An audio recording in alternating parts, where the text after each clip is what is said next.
In today's video, I'm going to teach you how to do a bank reconciliation in Zoho Books. Whether you're a small business owner, an accountant, or anyone tasked with managing financial records, this process is an important step to ensure your books are accurate and in balance. Let's get started and I'll guide you through the entire process. First and foremost, you need to go to the Zoho Books website. If you haven't already logged in, take a moment to do so. It's best to have your login details at hand, as this will streamline the process. Once you're on the main site, head over to the dashboard. This is essentially your command center where you'll find a summary of your accounts and transactions. On the dashboard, locate and click on the section labeled Active Accounts. Think of this as the place where all your linked bank accounts reside. This section is key because you'll need to ensure that the account you wish to reconcile is indeed active and correctly linked to Zoho Books. Next, find the Settings option within the Banking section.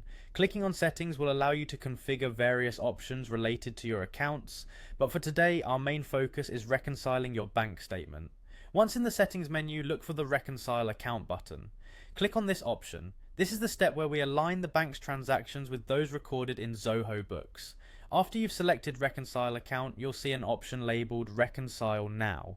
This is essentially the green light to commence the reconciliation process. Clicking this will bring up a screen that allows you to compare transactions one by one, ensuring they match perfectly. It might feel a bit tedious, but going through each transaction carefully ensures that everything is accurately recorded, which is crucial for financial accuracy. Finally, you will click on Start Reconciliation. This is where you double check all entries, confirming that the transactions on your bank statement align with those in your Zoho Books account. Completing this step means you've successfully reconciled your account, ensuring the integrity and accuracy of your financial records. Remember, accuracy is key when dealing with financial reconciliation. If at any point you find your transactions aren't matching, take a deep breath, go back and double check each entry. It's better to spend a bit more time now ensuring everything is correct than having to amend errors later on. That wraps up our quick guide on reconciling your bank account in Zoho Books. If you have any questions or need further clarification, feel free to consult the Zoho help section or reach out to their support team for guidance. Thank you for watching and happy reconciling.